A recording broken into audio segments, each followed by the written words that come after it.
For today's headlines, U.S. Congress certifies Biden victory. 20,000 cops to be deployed in Traslacion 2021. Duterte vows justice for Christine Dacera.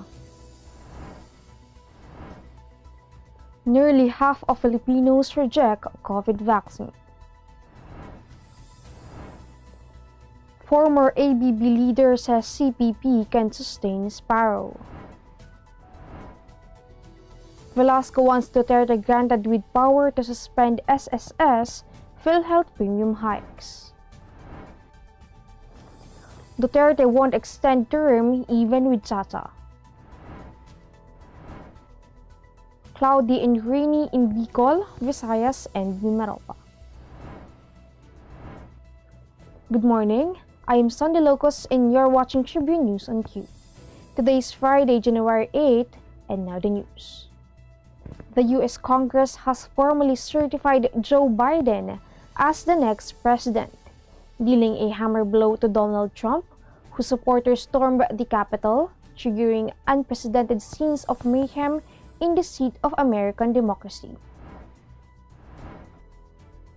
Lawmakers in the Senate and House of Representatives successfully beat back Republican efforts to deny Biden the electoral votes needed to win, prompting loud cheers when the certification was announced.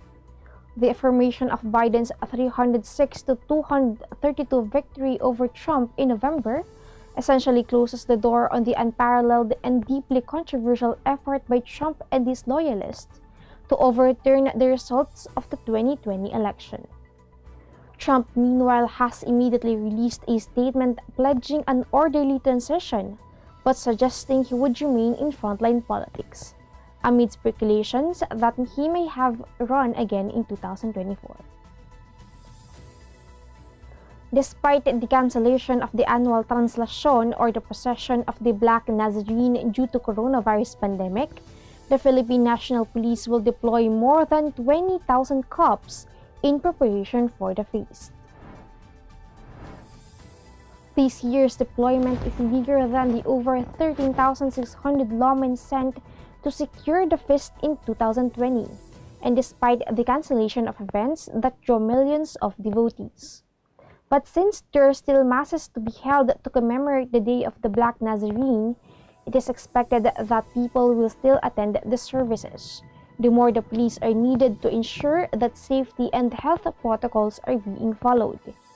Brigadier General Vicente Danao Jr., NCRPO Director, admitted that securing this year's festival under the threat of the pandemic is a big challenge. They now ask those who will be attending the masses to wear masks and face shields and observe physical distancing.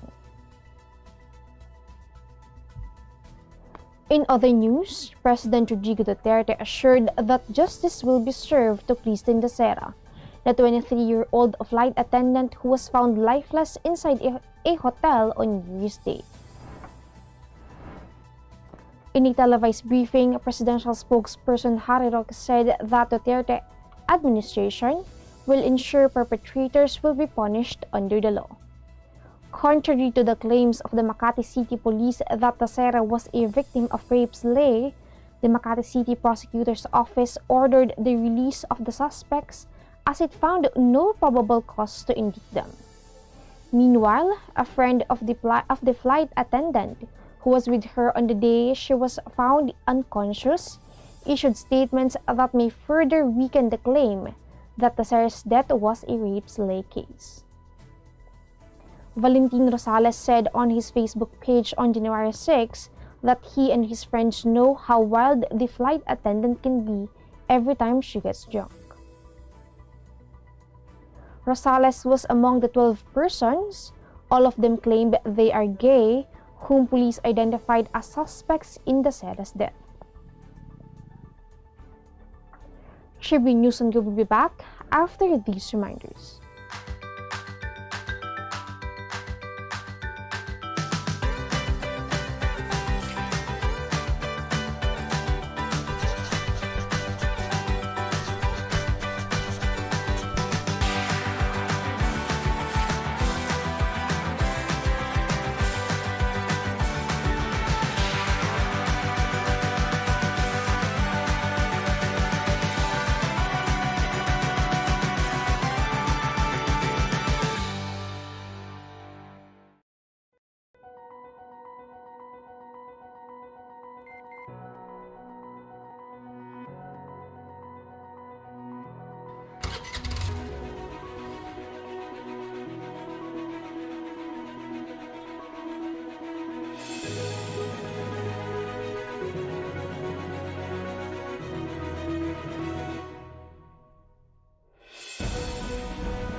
Nearly half, or 47% of Filipinos, would reject COVID-19 vaccines, even if it becomes available, as majority of them are concerned about its safety, a Pulse Asia survey revealed on Thursday.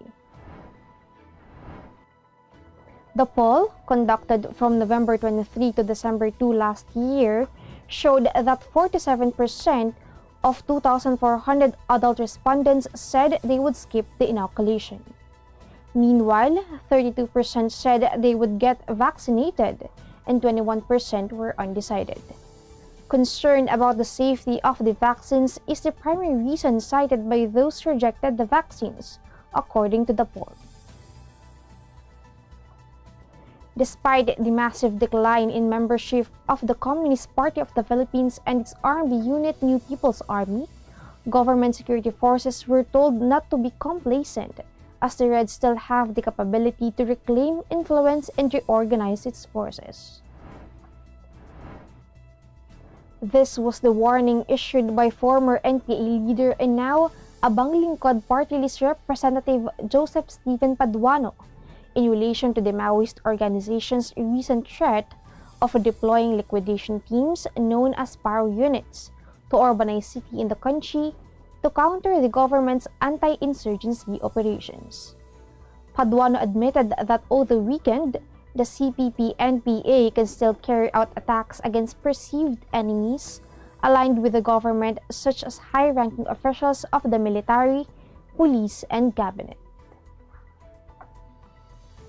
Speaker Lord Alan Velasco wants Congress to quickly grant President Rodrigo Duterte the power to defer the scheduled increase in the contribution rates of the Philippine Health Insurance Corporation and Social Security System in times of national emergencies when public interest so requires. On Thursday, Velasco filed two bills seeking to amend the Universal Healthcare Act and Social Security Act of 2018. As the country continues to face the pandemic, Velasco said the sovereign government must be given the prerogative to bend the rules of the Social Security law in favor of the greater good. Suspending the imposition of new premium rates will provide a much-needed relief from the negative effects of the pandemic and will assure Filipinos that the government is sensitive to their sentiments, the speaker added. We will be back. Stay with us. Fiber is the free and secure way to connect with friends and family, anywhere. Send messages and make phone and video calls for free. Download Viber now. Magsha-shopping na lang ako! #143SM. Call to deliver. Hello, can you get the following? One pink chair, bed sheets, na pink yung sofa, tapos slides, size 8, pajamas na blue. Oh, don't forget my... #143SM. Call to deliver. Wait lang. Okay ba yan? Anything at the SM store, ma'am. Call to deliver. Call. Kuya, pwede rin ba ako magpa-deliver sa ate ko sa Taguig, tapos sa friend ko sa Davao, tsaka sa... Fiancé ko sa Lipa? Okay ba yan? Kahit saan po, pwede kami Call mag-deliver. to deliver.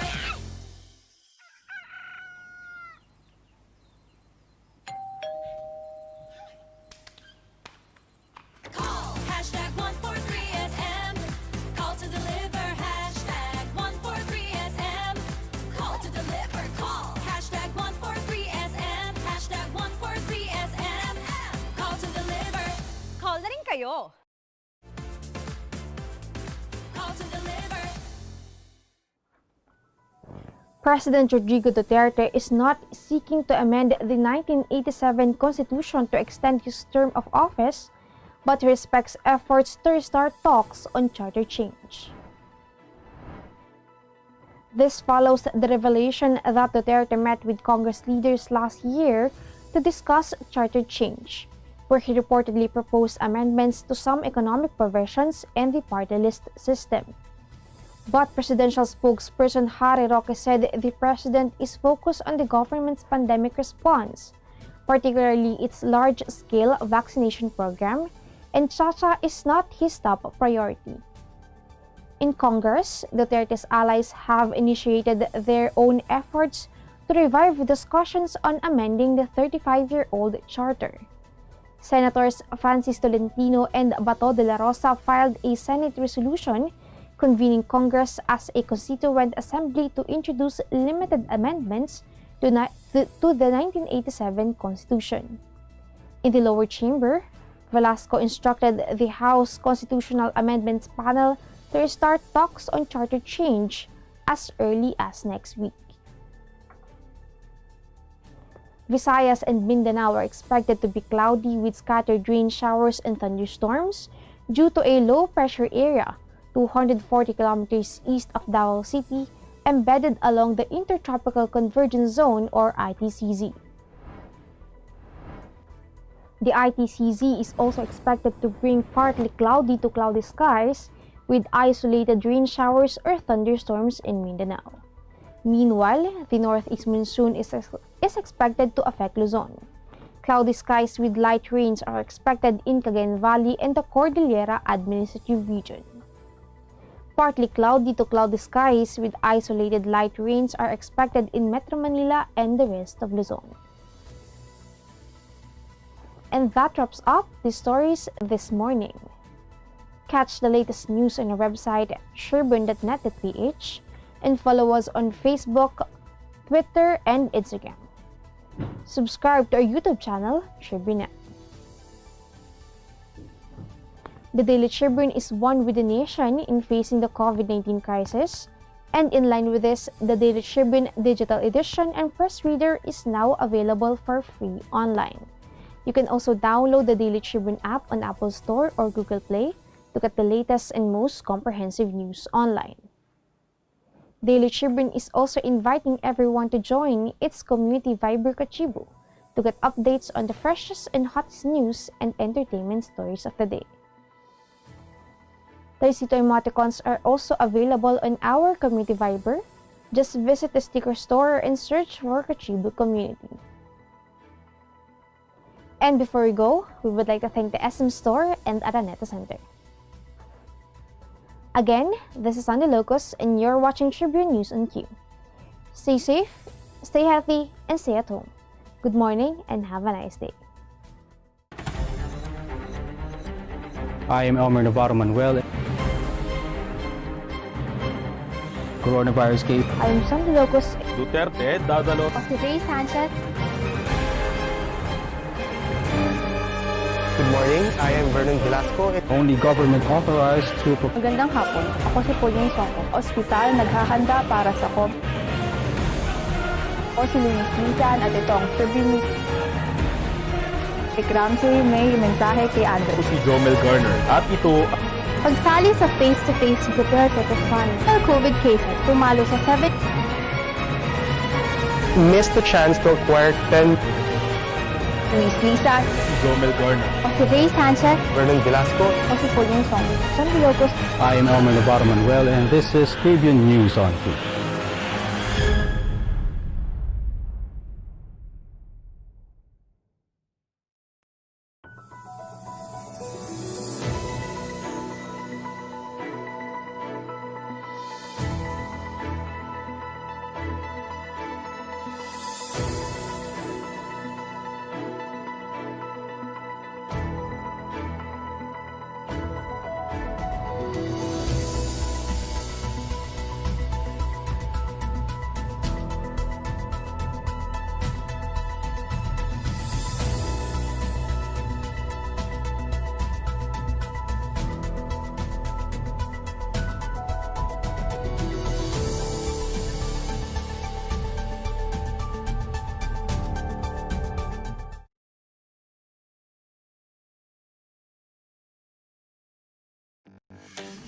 Araneta City, home to the country's first indoor shopping mall, the world's original Thrilla, and the first ever Bini Bini pageant.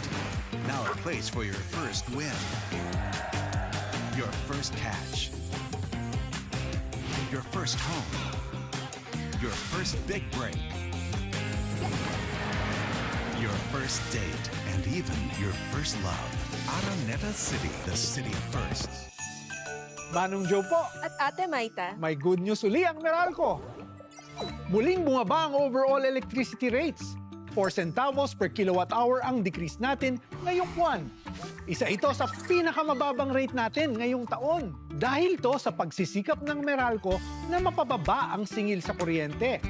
at good news pa, mas madali na ang pagbabayad ng monthly Meralco bills. Dati, kailangan pang gumamit ng reference numbers na mahaba at mabago-bago buwan-buwan. At kapag nag-expire, kailangan mag-request ng kapalit. Now you can say goodbye to your ATM and Meralco reference numbers. Customer account number o CAN na lang ang tatandaan. Maikli, walang expiry, at pwede sa lahat ng payment partners. Ang dali! Simula pa lang ito ng mga pagbabago mula sa Meralco. Isang maliwanag na Pasko sa inyong lahat.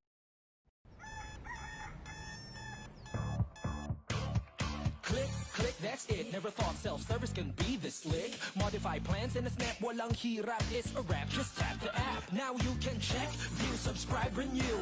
Help and support for you. Out with the Ring Ring apps are the in thing. You know what to do. Globe at home and Globe One, all in the Globe app na yan. Self-service and easy to use. Mas okay tayo dyan. Globe at home and Globe One, all in the Globe app na yan. Instant response, no hold time pa, wala nang hintayan. Download Globe at Home and Globe One app, all in the Globe app na yan. Download the Globe One and Globe at Home apps from Google Play Store and Apple App Store now. Download Globe at Home. Morning, sir. How may I help you? Bakit kailangan ko pang pumunta sa bangko? Kung nga naman, sir. Ba't kailangan pang pumunta sa bangko? Why not get a UB app so you can do all these without going to the bank? Bank the way you live. Union Bank.